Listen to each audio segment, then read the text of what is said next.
Okay, Elbree, I am going to get started so we can begin recording now. I just started that. Thank you.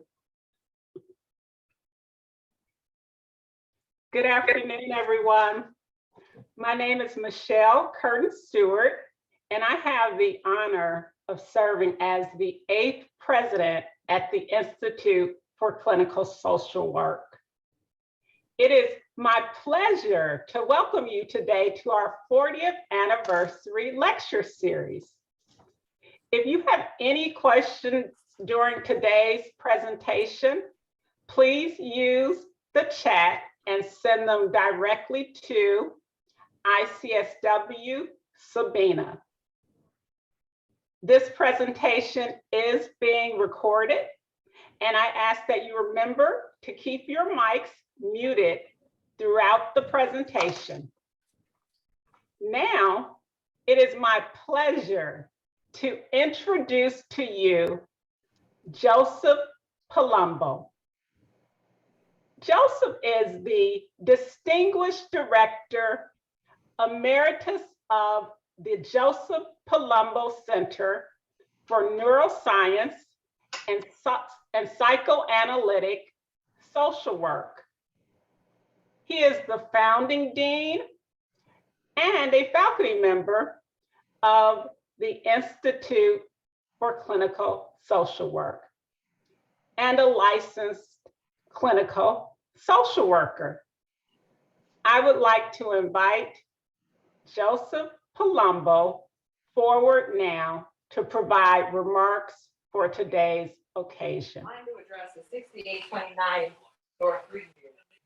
I'm sorry, before Joseph begins, please remember to mute your mics. I hear some background noise, so please make certain that you are muted. Thank you. There's still somebody. Could we mute everybody? Yes, I think Elbree can mute everyone, and then you'll have to unmute, okay?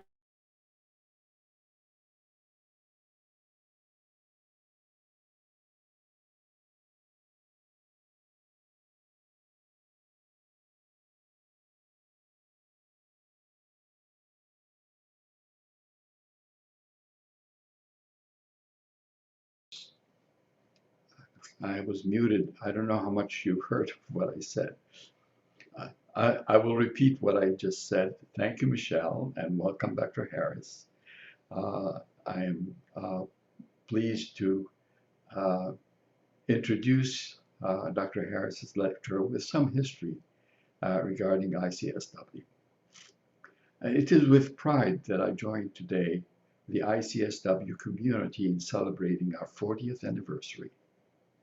When a small group of us, clinicians, met in September 1979, we had a vision.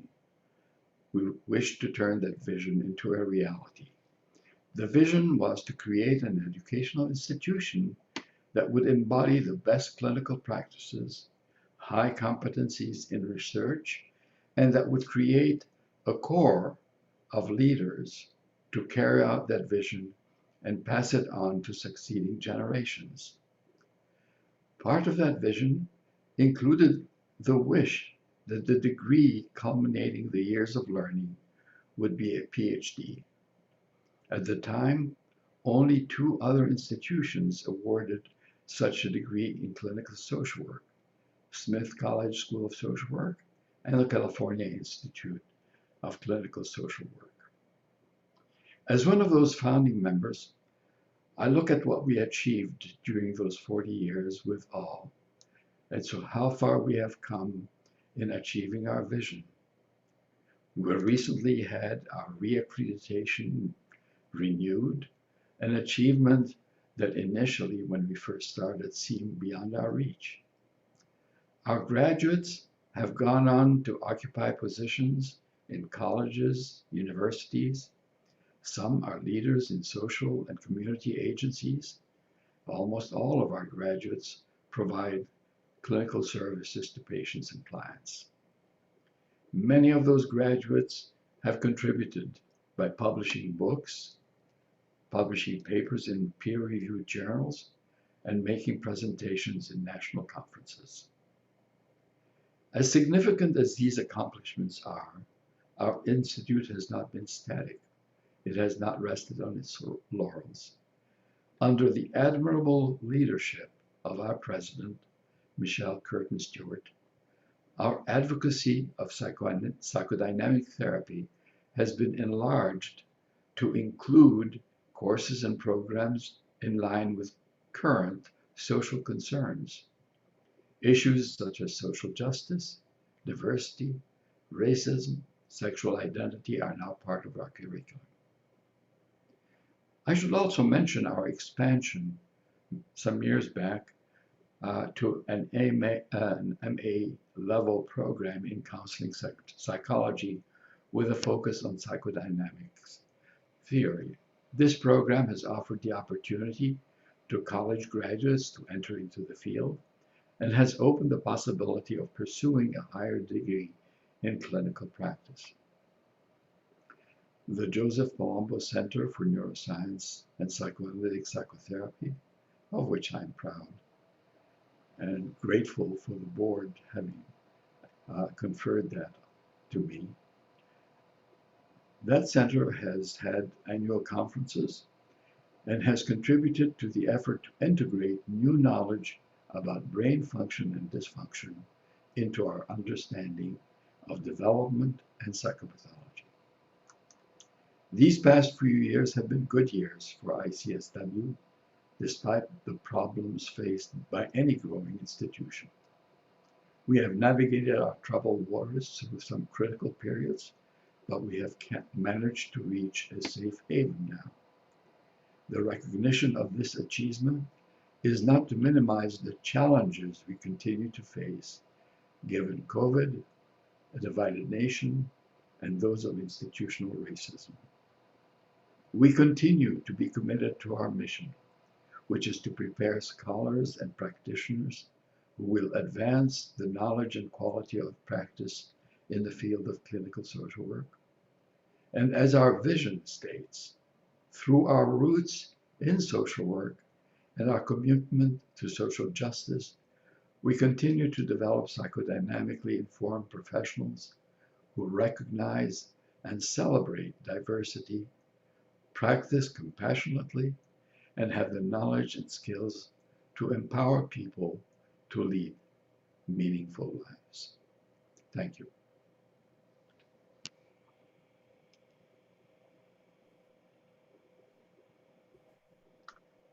Joe, thank you very much for those wonderful remarks about our founding and also about the work that we've accomplished leading up to this 40th anniversary lecture. Thank you. Next, I would like to introduce you to Tawaji Mola. Mola is a second-year PhD student here at the Institute for Clinical Social Work. She works full-time in a level 6 behavioral school, elementary and middle schools in Baltimore, Maryland. Mola integrates trauma-informed psychodynamic treatment and behavioral therapy in her practice with children and their families. It is my pleasure to invite Mola forward now to introduce today's speaker. Mola? Thank you, Dr. Stewart. I'm going to introduce Professor Harris, our today's presenter. Professor Harris is an interim Vice Chancellor for Equity and Inclusion and a professor in the Department of School of Social Work and Criminal Justice at the University of Washington, Tacoma, and an adjunct professor, University of Washington School of Social Work in Seattle, Washington. Professor Harris received her PhD from Smith College School of Social Work and completed 2-year postdoctoral training program at the University of Wisconsin-Madison School of Social Work. She serves on the Coalition for Children of Incarcerated Parents in Washington State Children Justice Task Force in the Board of Directors, Washington State Society for Clinical Social Work Board of Directors, Children's Home Society of Washington, and is a volunteer partner with the National Center for Missing and Exploited Children in Alexandria, Virginia. Professor Harris also has an extensive academic career, and she is a former faculty associate at the University of Chicago, Chaplain Hall Center for Children, former adjunct professor and research advisors at Smith College for School of Social Work, former consultant reviewer for the U.S. Children Bureau, and inaugural co-chair, Washington, Seattle, Racial Disproportionality Advisory Committee, and also, she is also, she has a lot of published articles and researches made, and she is a writer of various journals articles, newspaper articles, books, book chapters and reviews, and I want to share some of her works with everybody so that everybody can have a general view of some of her works. I'll also put the link for these resources on the chat so that everybody can have access to some of the works that Professor Harris has done so far. And because of her extensive work, she has received excellence work. She has received various awards, and her most recent awards are Distinguished Research Award, University of Washington, Tacoma in 2017, Social Worker of the Year Award, Washington State Center, National Association of Social Workers in 2018, Social Justice Award, Washington State Society for Clinical Social Work in 2021. Professor Harris is also a participant as a professional. She has dedicated her career to supporting vulnerable and oppressed population with major focus on children and families involved with child welfare and other systems, including the criminal justice system. So today's presentation topic is racial equity possible in the child welfare system? Professor Harris has been doing a lot of researches on the child welfare system, and she also recently published a book that she's going to share with us later on about her recent publication about racial equity. So now I'm going to forward the floor to Professor Harris for her presentation.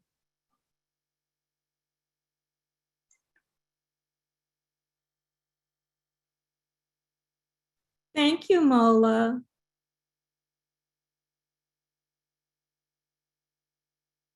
Good afternoon. I'm very pleased to be here with you today.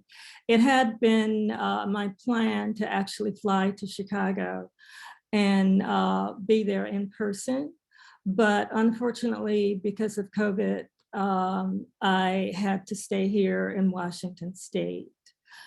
Nevertheless, I feel like I've come home because I actually taught at the Institute when I lived in Chicago.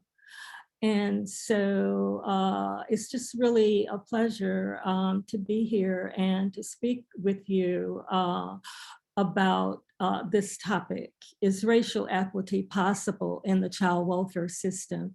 Clinical and other considerations. I'm going to start my talk by giving just a little background regarding the history of child welfare and children coming into the child welfare system. I'm going to provide some data for you regarding the current scope of the child welfare system. Who's in that system? How many children are in that system. Why do children come into the child welfare system? I'm going to talk about the importance of putting data in context, because numbers without some background, some context are meaningless. I'm also going to talk to you about poverty and how it plays into the disproportionate number of children who come into the child welfare system. And we're also going to talk about racial equity and why it's important for clinicians as well as child welfare workers to actually view these children and their families by looking at them via a racial equity lens. I will go through the components of that lens. And then I'm going to talk to you about some clinical considerations that should be considered when working with children and families in the child welfare system. And I will conclude my talk by answering this question: is racial equity possible in the child welfare system? And the answer to the question is yes. I will tell you those things that need to be done if, in fact, one is serious about achieving racial equity in the child welfare system. So let's start by talking a little bit about the history of the child welfare system.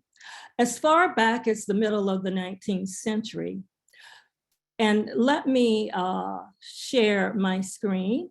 I realize that I'm just talking on, and I know that most people like to look at PowerPoint slides, and I do have some up here, but back up and let me talk a little bit about the history of the child welfare system. As far back as the middle of the 19th century, would-be child protectors in the US sought to save children from what they perceived to be unfit families and communities.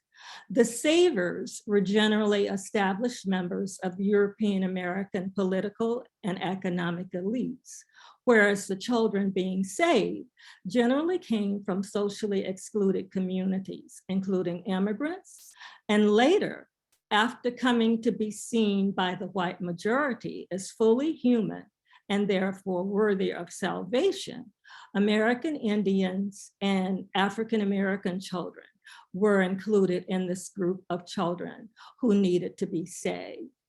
Given this history, it's not surprising that children of color, particularly African American and American Indians, are much more likely than their white peers to end up in the care of the state child welfare system.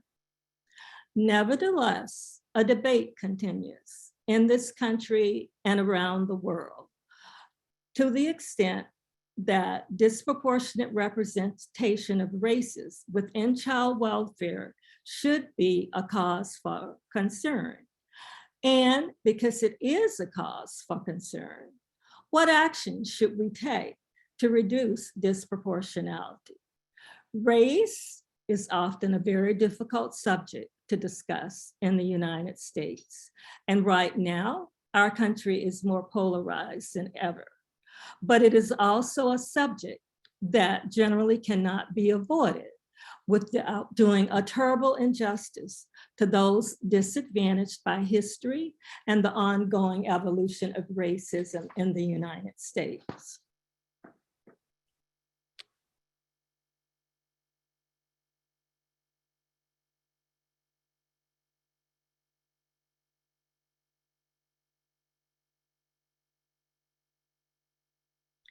So I want to go through the child welfare continuum, because it will help you to put some things in context that I'm going to say later on in my presentation. The child welfare continuum typically consists of the following facets. The first one is initial referral to child protective services.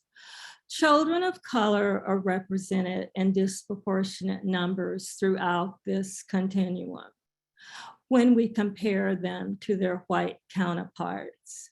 And typically when we do child welfare research, we compare children of color. And when I say children of color, I'm talking about children who are identified as Black or African American, children who are identified as American Indian or Alaska Native, children of 2 or more races, children who are identified as Asian, children who are identified as Pacific Islander.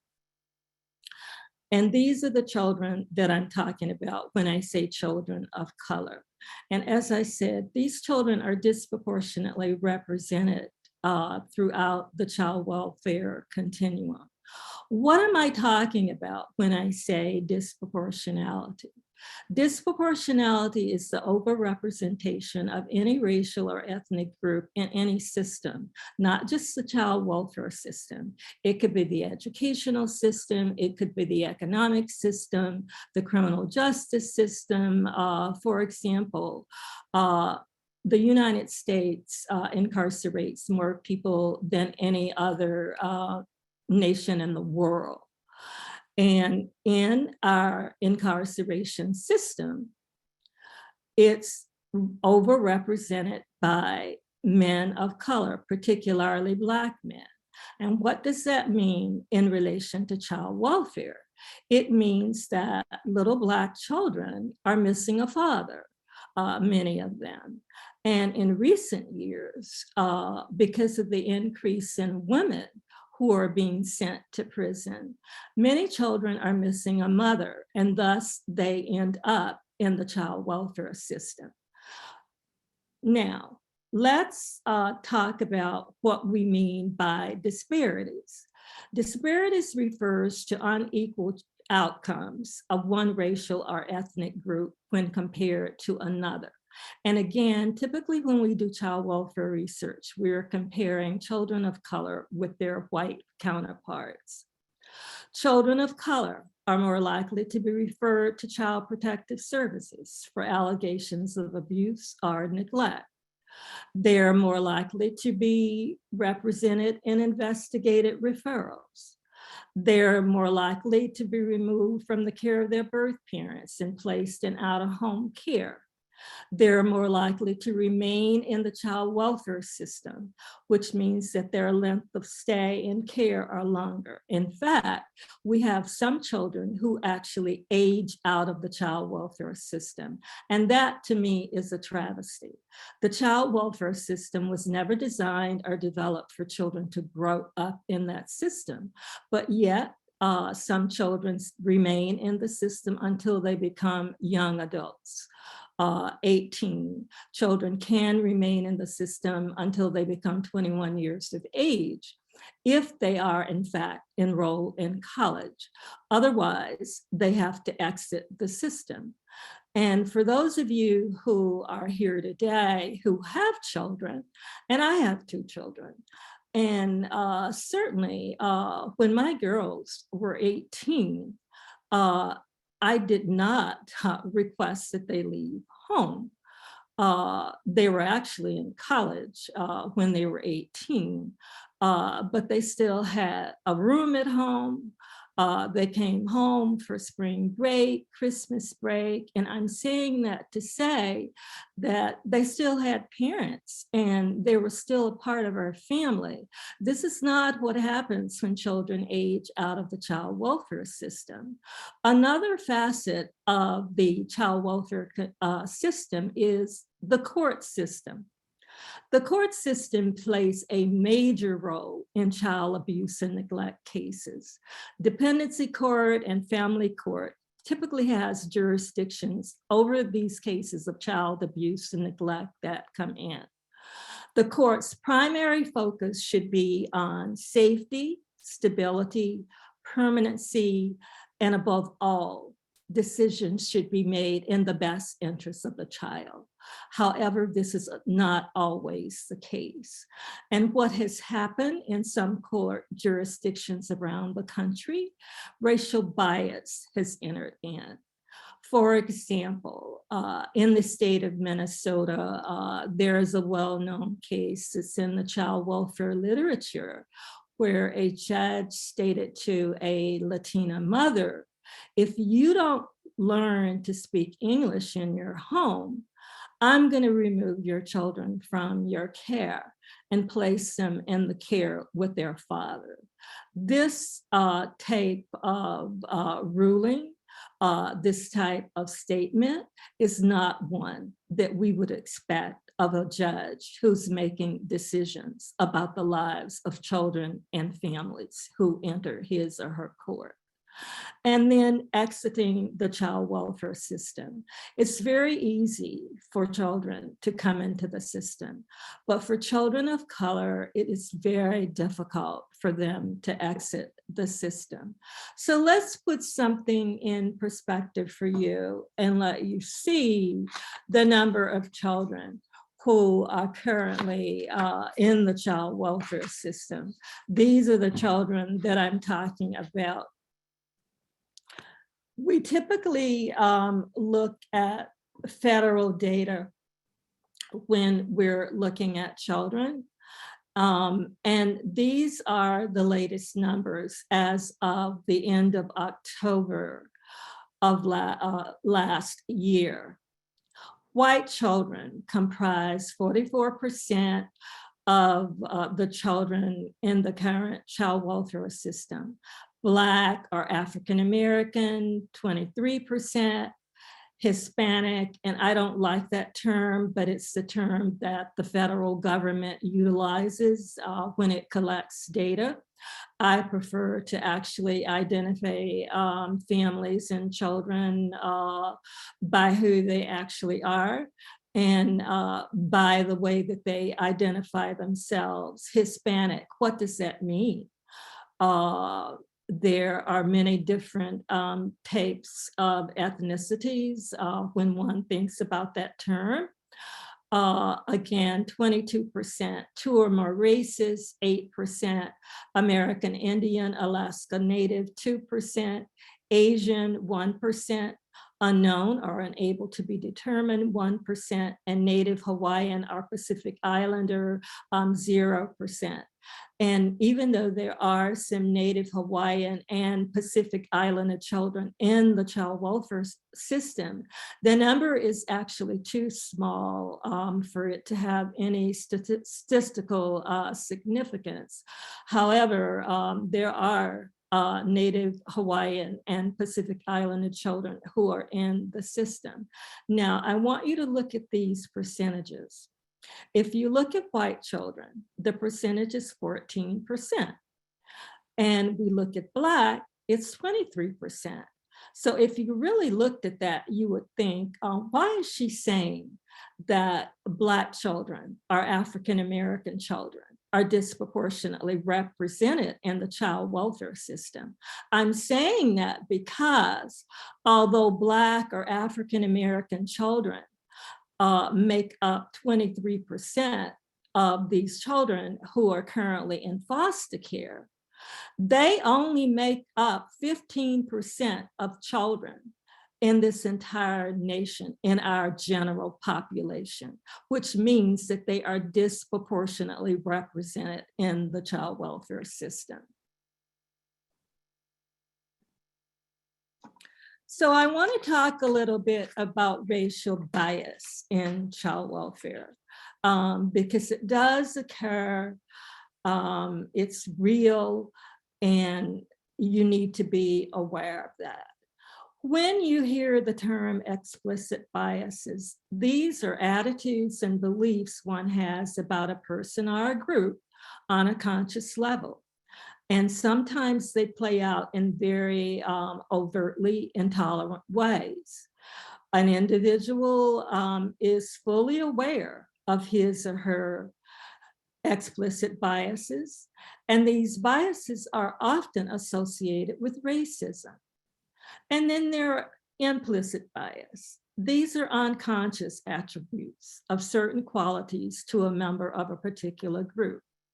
A belief or an attitude that affects our understanding, it affects our decision-making, it affects our actions. And this exists without our conscious awareness. I wrote a chapter last year in a colleague's book, and it was very distressing when I wrote this chapter because it's about racial bias and how it has been used as an explanatory factor for racial disproportionality and disparities in child welfare. Although implicit bias can occur at the individual level, we often see it play out at the systems level via practices and policies that are applied to certain groups of people, for example, children and the child welfare system. Policies, practices in child welfare, a lot of implicit bias plays out if one deeply analyzes these policies. And because I have been doing this research for so long, actually back to my days as a doctoral student at Smith College, and when I was preparing this talk, last night, I actually looked at my dissertation and I thought some of the things that I'm going to be talking about tomorrow were issues that I actually talked about when I defended my doctoral dissertation, which was way back in 1997. And this is the year 2022. And we're still having these conversations. We're still dealing with these injustices. So another type of bias that I want to talk about is exposure bias. Exposure bias refers to the increased exposure of families affected by poverty who are involved with social service systems. And typically these families that I'm talking about come into care because of some type of financial need, some type of housing need, and they apply for services. And whenever families apply for services, there is a large amount of scrutiny that's put onto those families by the systems that they have to deal with. Families historically deal with poor families, typically Black families. There is a lot of poverty in Black families, which means that they are exposed to the systems that I'm talking about. These factors, poverty, being at risk, contribute to the overrepresentation of Black children in the child welfare system. And this is one of the most prevalent reasons why we have exposure bias. And some people actually refer to exposure bias as visibility bias. And I'm going to talk some more about that right now because I want to talk to you about poverty and how it plays into the child welfare system. There are approximately 11 million children living in this country in poverty. And from my perspective, I don't think that we should have any children who are living in poverty in this country. We are living in what is termed the most richest nation in the world. And yet we have all of these children who are living in poverty. We have children who are food insecure, which is a travesty to me. Poverty rates tend to be higher for children of color who are also disproportionately represented in the child welfare system. That's 1 in 7 children who make up almost 1/3 of all the people living in poverty in this country. The main reason that children become involved with the child welfare system is because of child neglect. 64% of the children who are involved in the child welfare system come into that system because they are neglected by their primary caregivers, their parents, their birth moms, their birth dads. And why do parents neglect their children? Parents are neglecting children today. They're neglecting them for the same reasons that they were neglecting them when I collected data in the city of Chicago back in 1995 and 96 for my doctoral dissertation. I interviewed birth moms in the city of Chicago because Chicago still is one of those large cities in the nation where children of color are disproportionately represented in child welfare. Neglect is a very nebulous term. There really isn't a standard definition around the country. If I were to take a poll today of the people who are actually in this presentation listening to me, all of you would probably come up with a different definition for what it means to you when you hear the term child neglect.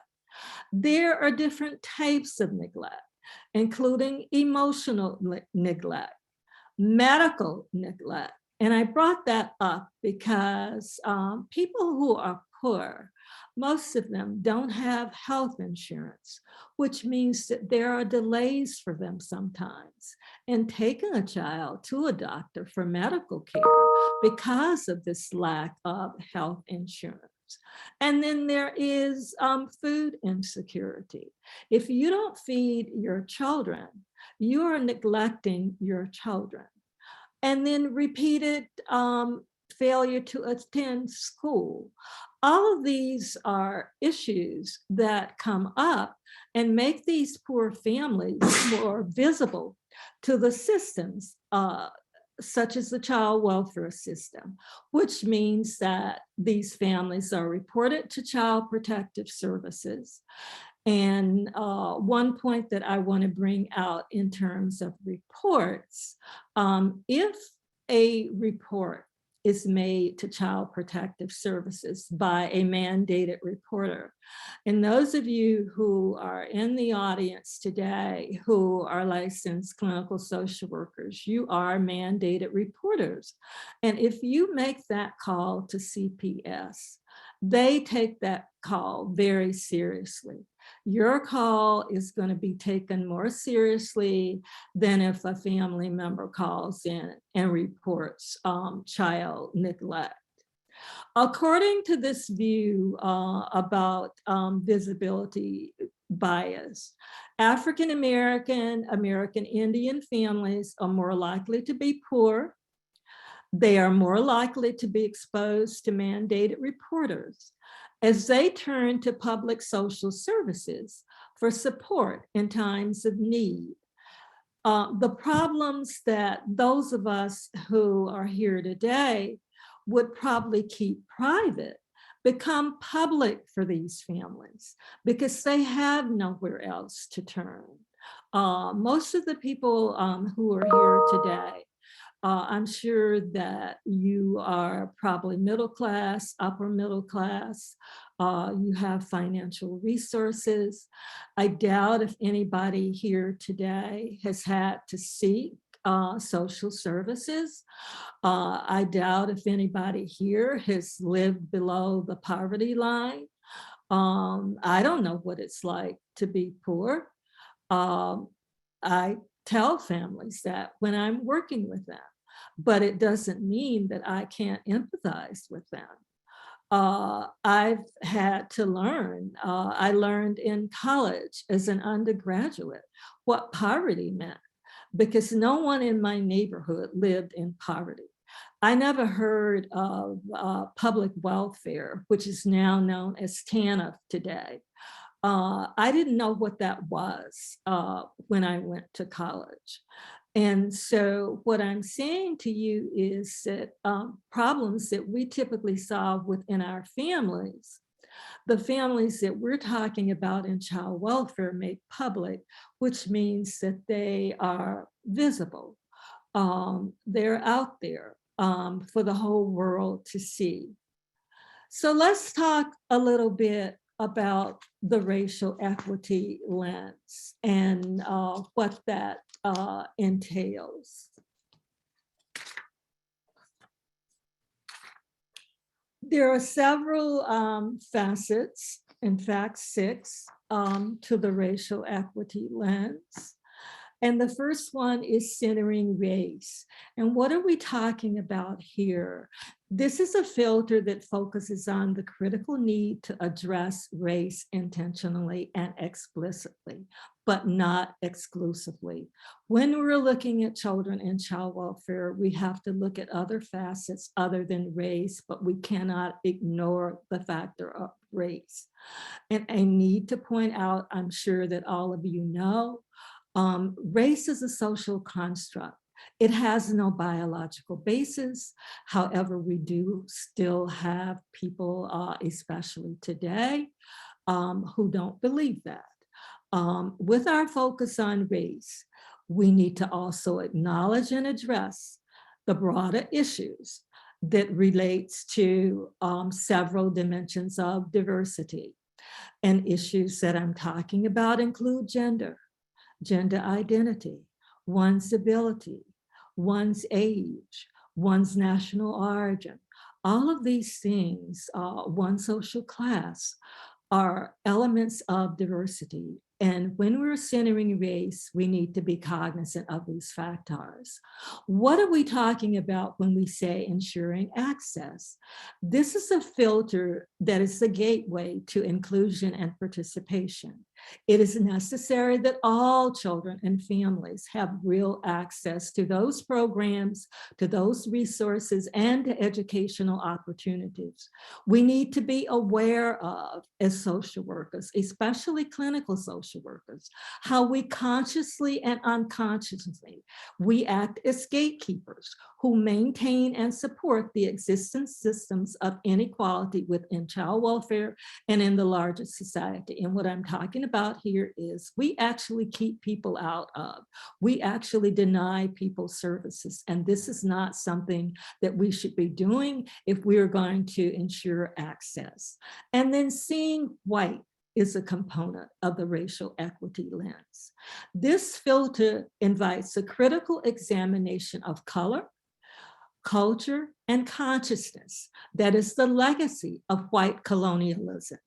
This lens challenges us to go beyond conceptualizing a racial other in people of color and recognizing the specific elements that inform the racial identity and actions of white people. We began to understand what whiteness is, how and why it was created, and how it continues to operate to support systems of racial inequality. Centering relationships. What are we talking about here? This is about creating and sustaining authentic and informed relationships across difference. When we think clinically about centering relationships, we need to think about establishing a therapeutic alliance. We cannot do any work with children. We cannot do any work with families, no matter how they identify, if we don't have a therapeutic alliance. Building bridges. This filter invites us to look at how do we work with others to act for collective betterment. It requires us to recognize injustice and to work across differences to find common ground to achieve equity. And then the final facet of the racial equity lens is shifting and sharing power. This filter invites us to identify, to analyze, and to act to address power dynamics that hinder equity and injustice. As social workers, as clinical social workers, as child welfare workers, we have power over clients. We do. And some of us do not use that power for the betterment of our clients. This is a call to everyone here in your positions of formal and informal power to engage in a deliberate process of sharing and shifting that power to ensure agency among all stakeholders. So the next thing that I want to talk a little bit about with you is the presentation of outcomes of different racial and ethnic groups. And what I'm talking about here is the presentation of data when we're talking about these different racial or ethnic groups. In addition to difficulties in finding accurate and comparable information outcomes for different racial or ethnic groups, there is another very major challenge. And this is the challenge of making sure that people who view data view your analysis of why differences exist between and within children of color and white children in the child welfare system, and how do we correct these differences. This reason is so important because without people understanding the cumulative effects of institutional and structural racism, people will tend to look for individual explanations and rather than looking at institutional or structural explanations. And when we start looking for individual explanations to try to explain data, we end up doing what is known as blaming the victim. We say that the problem that children are coming into the child welfare system, it's a problem with parents. They're at fault here. We don't look at those structural and institutional injustices that have perpetuated the child welfare system since it began and which can still exist today. All right. So when we collect data, when we do data analysis, when we are presenting data, it's very important to disaggregate that data. And what I mean here is we don't identify individuals when we are presenting data. We don't give information, for example, about individual children or individual families. I work with, I do quantitative research, I do qualitative research, I do mixed methods research. I do it all. I know how to crunch numbers, but I also learned early on that it is important for us to put some stories behind these numbers. These numbers actually represent people. But again, what I'm saying to you is we don't give information that's going to be identifying when we write for journals or when we write books, when we're talking like I'm talking today. And putting data into context, as I said, it's just really important to look at the big picture rather than looking at and individualizing children, individualizing families. So I want to talk about a framework for data analysis to achieve racial equity. A comprehensive family assessment will result in identification of needs by families and not by you as social workers. This assessment will include a clear distinction between child neglect as opposed to poverty. It is very important when we're looking at these children. And of course, I mentioned the 11 million children who are in poverty, but poverty in and of itself is not a reason to remove children from the care and custody of their birth parents. Utilization of a strength-based approach allows social workers to be attentive to clients' strengths during assessment as well as during interventions. Clients are viewed as experts on their lives and their situations.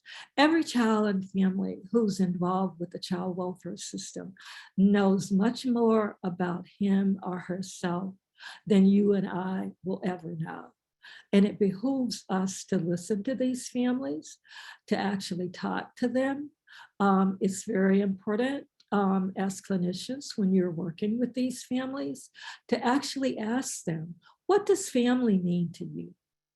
Family is very different and has a very different meaning from what many view as a meaning of family. Family does not mean mom, dad, 2.5% kids. And in all of my years of statistical analysis, I have yet to figure out what a 0.5 child is. I don't know what that means. Children are whole little beings from 0 to age 18. And so it's important that we ask families, what does family mean to you? How do you define your family? It's also important for us to look at the lived experiences of people. How has privilege, how has oppression, how has racism impacted the lives of children and families of color? And then it's also important for us as social workers to not be preoccupied with client problems. It's really important for us not to be preoccupying ourselves with pathology and with client deficits, because if we're so preoccupied with those things, then we're not going to be able to look at and to adequately provide families with the supports and the resources that they need, including economic supports. And many of the families that we're talking about, economic supports are crucial to them. So what are some considerations that you should be looking at as clinicians when you're working with children? You should be cognizant of the child's age, that child's stage of development, the child's developmental history. You should be cognizant of the physical and emotional indicators of child abuse or neglect. You should be cognizant of the therapeutic alliance, transference and countertransference issues. It is also important that you are cognizant of the attachment relationship of that child with the primary caregiver. One thing that I don't have up here that you definitely should be cognizant of is you should have knowledge and be cognizant about issues of grief and loss. Because when children are placed into the child welfare system, they grieve the loss of their primary caregiver, they grieve the loss of their home, they grieve the loss of familiar surroundings. Disruption in the attachment relationship with the primary caregiver is very important. You should be cognizant of adverse childhood events. I mentioned mass incarceration in an earlier slide.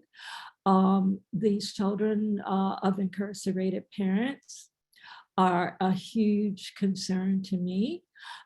In fact, my last book is on children of incarcerated parents. And I have a book that's coming out later this year.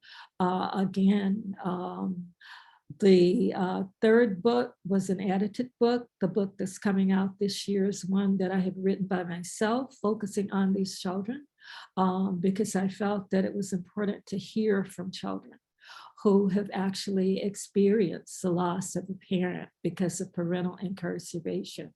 Cultural factors related to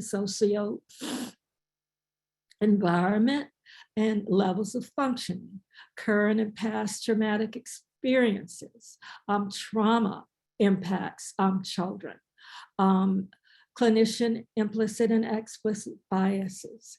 So what are some things that you as clinicians should be concerned with when you're working with parents? The cultural identity of the individual, the developmental history and relationship dynamics of the parent, the therapeutic alliance, transference and countertransference, current and past traumatic experiences, the parent-child attachment relationship, and contrary to what some people believe, parents who lose a child because of placement of that child in the child welfare system do grieve the loss of that child.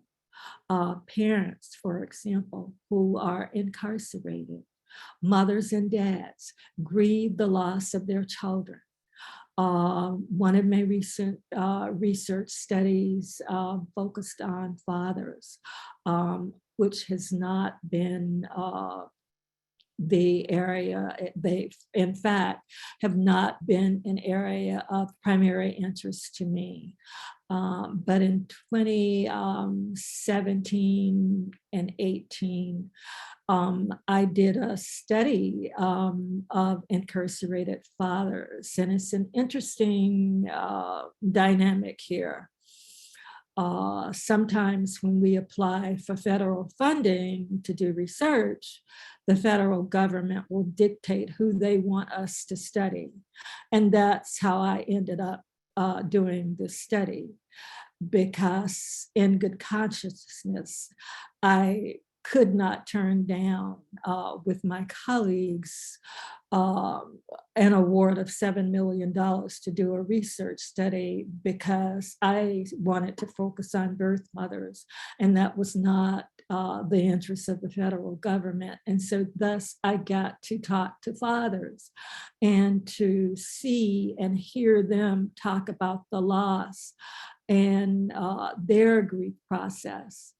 And then cultural factors related to psychosocial environment and levels of functioning, cultural elements of the parent and the clinician. If you're different from the client or the child that you're seeing, you need to think about your cultural background, and then you need to think about your implicit and explicit biases.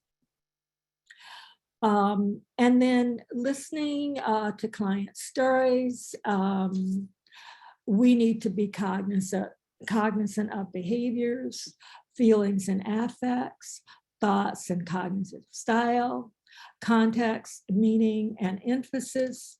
And I looked at my phone, and I think that I'm running out of time. But I do want to quickly say that we need to be aware of themes and patterns that are expressed. If you have repeating themes with children and with families, these are things that warrant further exploration. Common client themes that typically show up: loss, oppression, injustice, feelings of hopelessness. And then there is resistance to oppression. Resilience is something that shows up in children and families. Other considerations, we need to be cognizant of child welfare policies and other federal policies that impact these families. One caveat that I need to throw in here in terms of child welfare policies have been on the books for decades. Unfortunately, the US Congress has not taken the time to actually revisit these policies, to update these policies. And so states court jurisdictions are still operating with policies that have really not kept up with the times. I have actually been to Congress and testified regarding this issue of race, racial disproportionality, and disparities in child welfare. I'm currently working with colleagues around the country. We're actually advocating for change in child welfare policy. As soon as we're out of COVID, my plan is to actually go to Washington. I have not been there since January of 2020, but to actually meet with legislatures to advocate for policy change. And then mass incarceration is here because of the large number of children who are impacted by parental incarceration. The number of women going to prison is astronomical. It's gone up 800%, which means that we have young children, infants, without their moms because of incarceration. So I'm going to end my focus today by telling you how do we achieve racial equity in child welfare. We achieved it by shifting the focus to child and family well-being. We need to differentiate between child neglect from poverty. We need to provide support to at-risk families in their homes prior to allegations of child abuse and or neglect. And actually every family who is called in to Child Protective Services the child does not necessarily have to be removed from that home. Every call that goes into the Child Protective Services hotline does not mean that that child is at risk of harm. And so it behooves child protective workers to really do a thorough investigation of all facets of what's going on in their home, because there are ways of keeping children when they are not at risk in their homes and providing intensive services, including intensive one-on-one parent-child interaction therapy to keep children in their home and not get them involved with the system. For those who are working in child welfare, stop imposing unrealistic expectations on birth parents, address implicit and explicit bias, address institutional and structural racism in child welfare, address those systemic issues such as lack of information, advocacy, privilege, and power, respect and utilize family is defined by diverse ethnic and cultural groups. This ends my presentation. Thank you very much for having me here. I am open for what time we have left to answering your questions. And if our time runs out and you have a question for me, please email me and I will respond to you individually. Thank you. Thank you very much, Dr. Harris. As she indicated, the floor is now open for questions. Feel free to either send your question directly to ICSW Sabina, or you may unmute yourself and ask a question. We have 2 questions in the chat already. Andrew said that he understands Dr. Harris spoke about clinicians needing to center therapeutic working relationships around the racial equity lens, and he wondered if you could talk more about that. I hope I captured the whole question. Otherwise, please feel free to jump in, Andrew. Sure. So one of the things that often happens with these children who are involved in the child welfare system, unfortunately, they don't have clinicians who are working with them.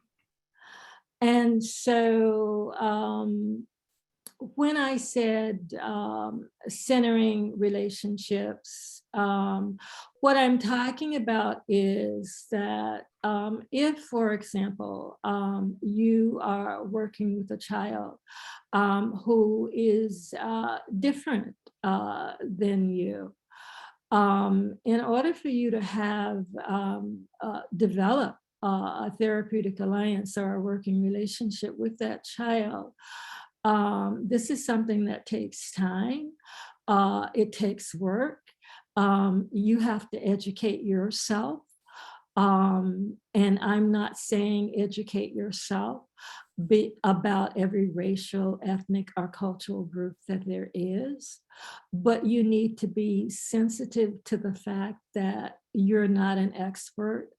I'm a mixed race person who identifies as Black.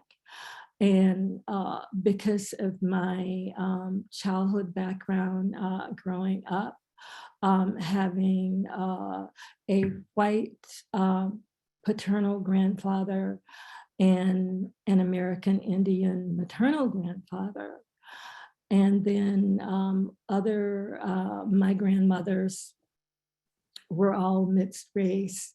So I know a lot about white people. I know a lot about Black people.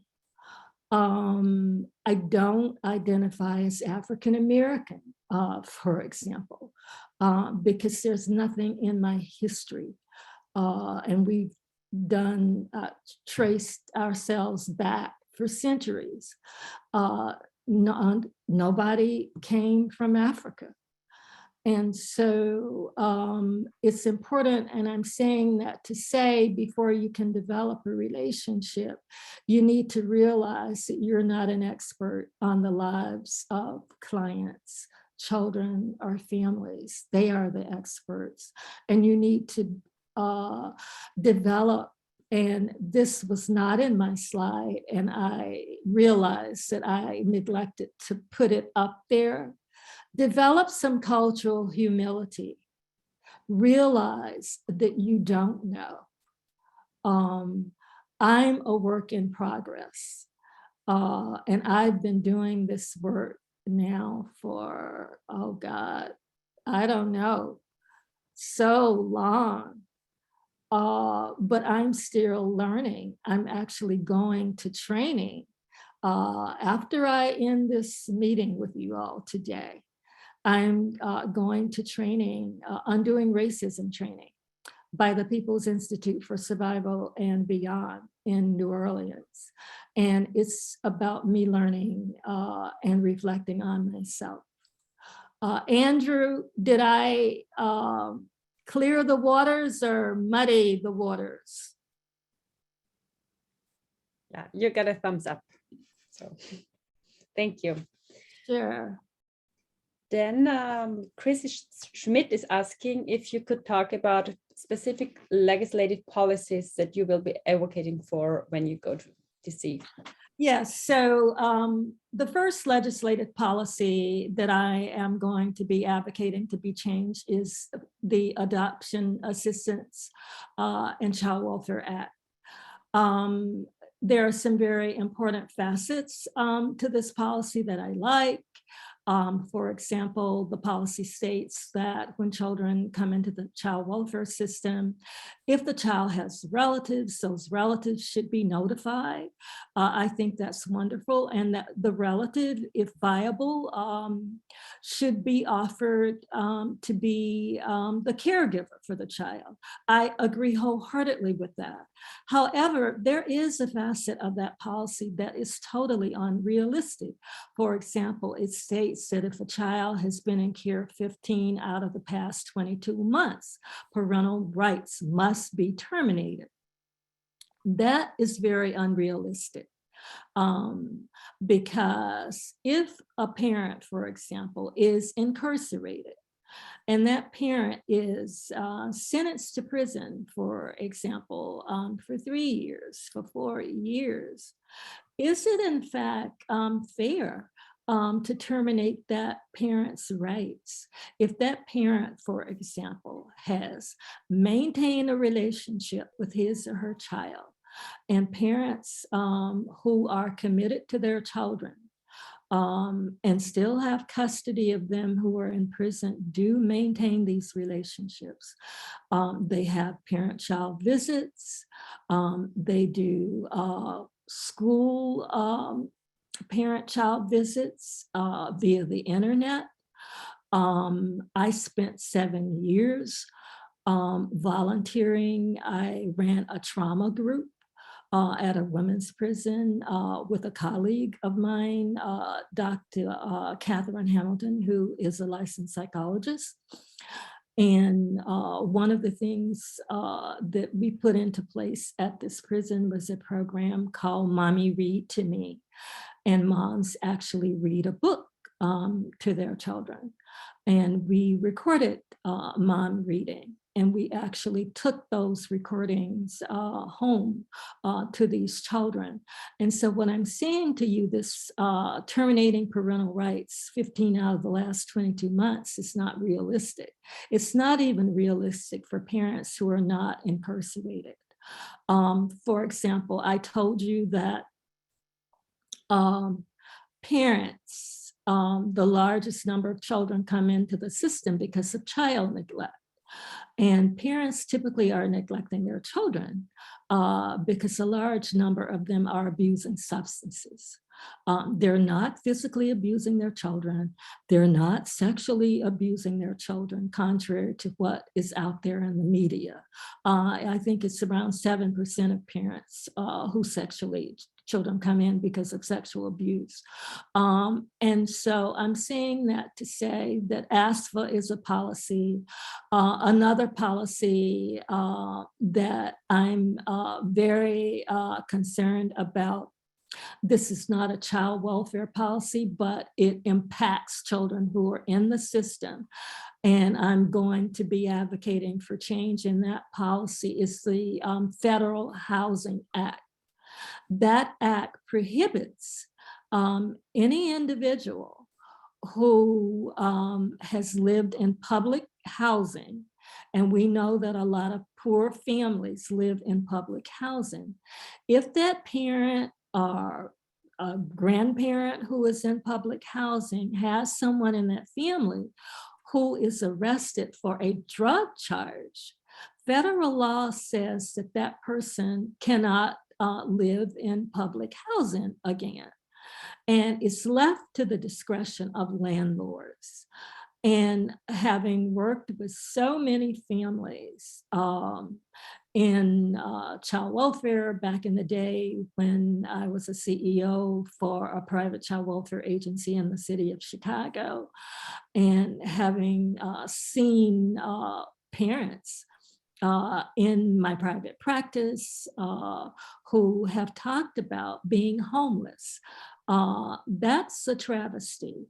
When people have gone to prison, when they have served their time, when they pay their fines, we should have policies in place that are going to help them become productive members of society, rather than policies that are set up to possibly make them commit another crime and go back to prison.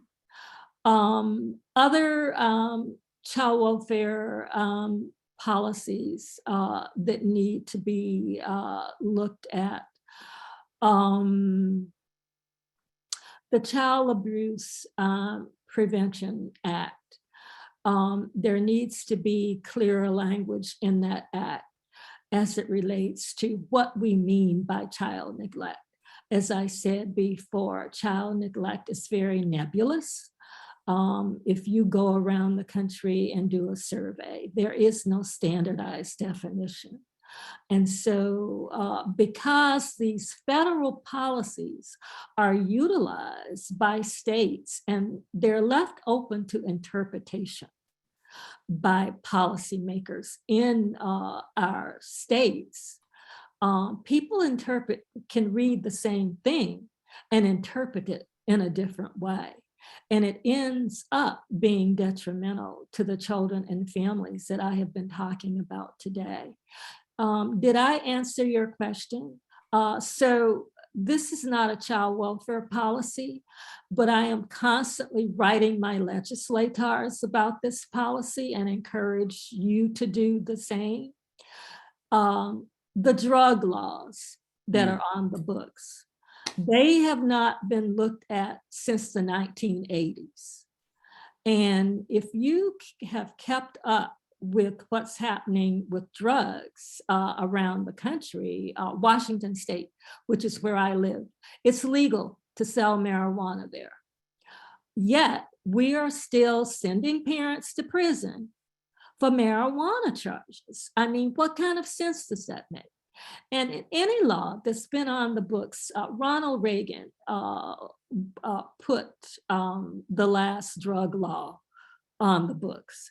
And again, Congress has not looked at these laws. If you're legalizing a drug, why are you incarcerating people for the use of them? Why?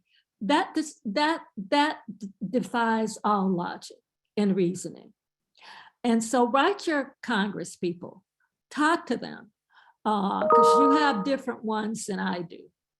But talk to them about these laws because they need to do their jobs. People in Congress are not doing their jobs. Another question for me, is there? Yes. I could go on and on about these laws, and I don't want to do that. There is a comment in the chat from Carol Goldbaum. She said child welfare workers are hampered by the lack of the resources for financial support or counseling services.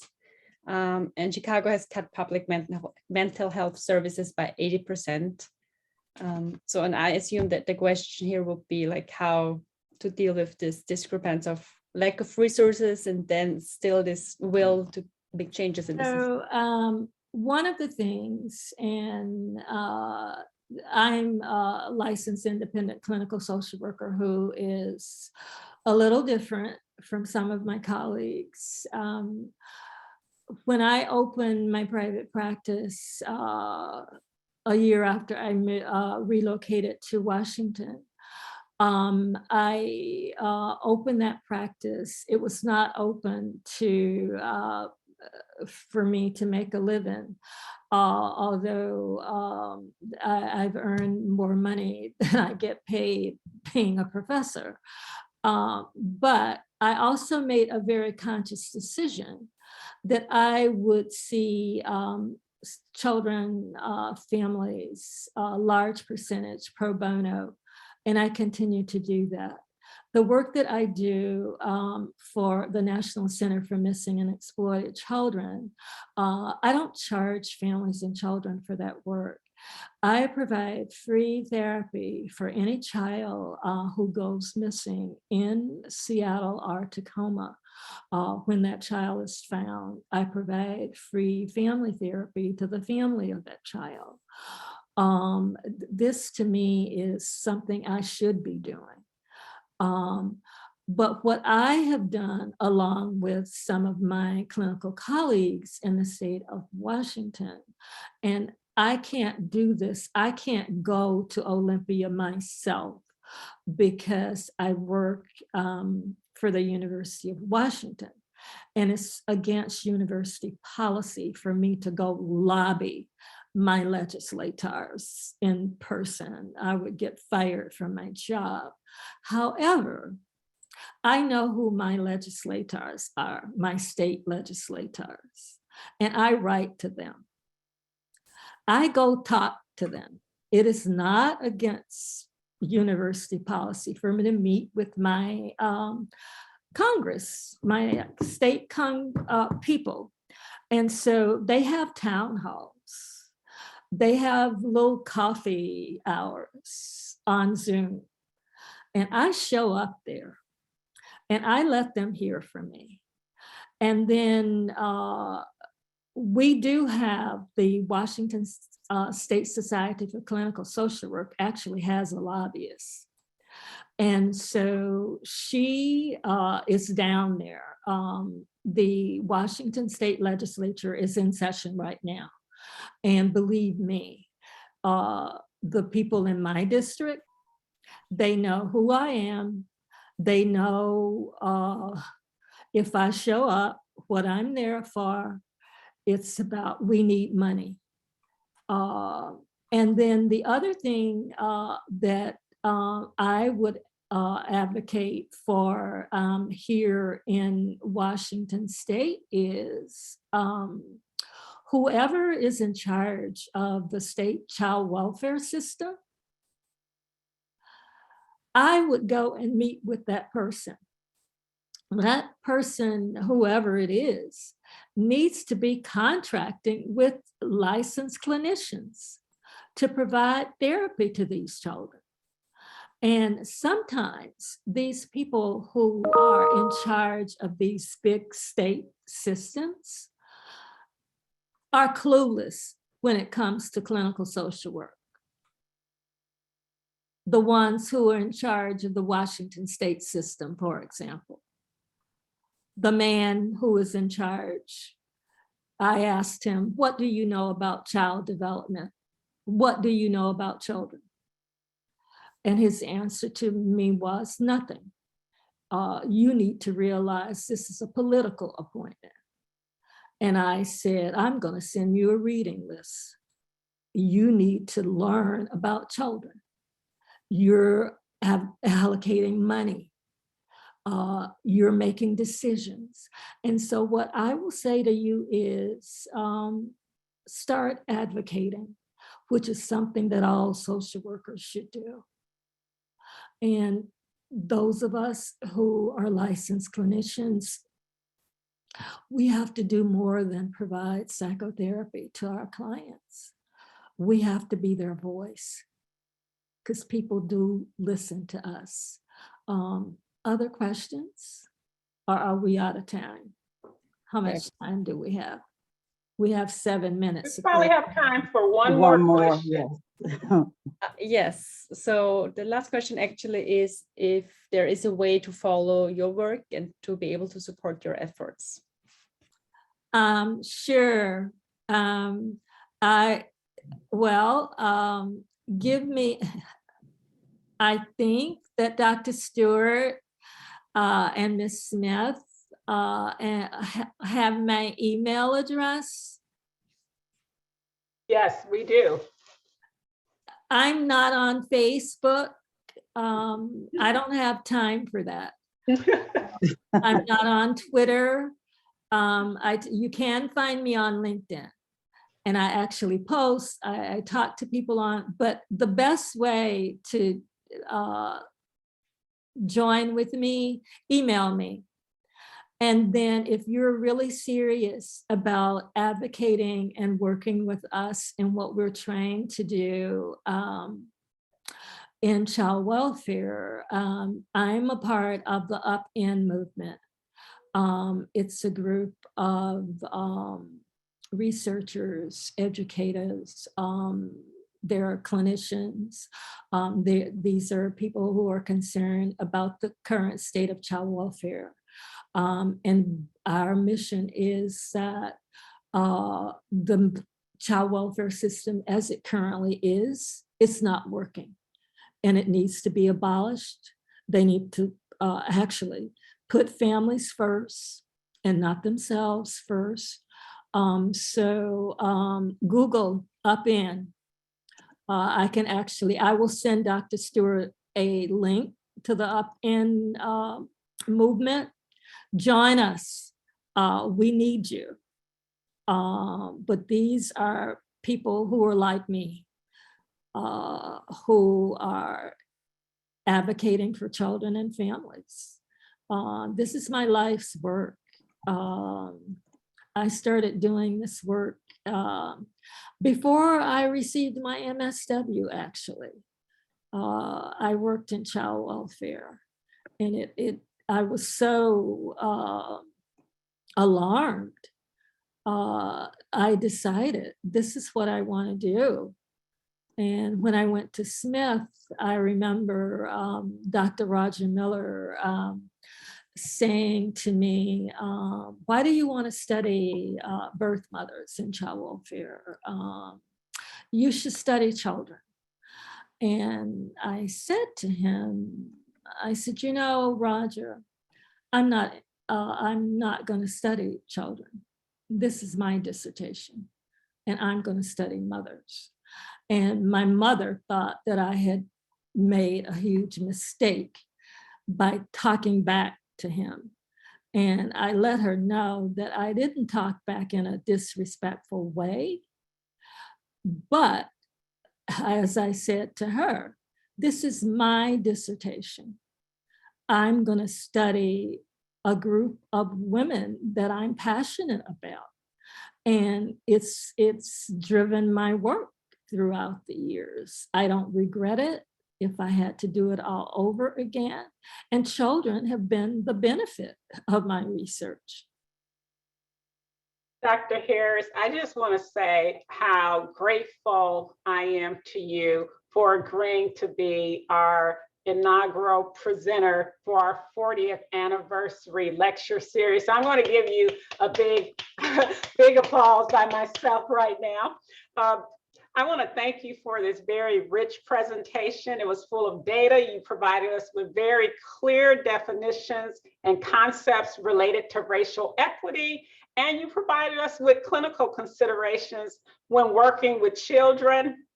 And then you even provided us with some next steps for helping to achieve racial equity. Thank you again, and thank you to all of the attendees.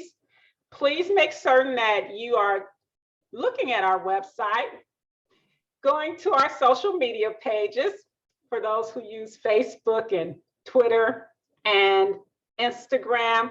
We will have additional lectures over the next 4 months. So again, thank you everyone for attending. And Evaluation.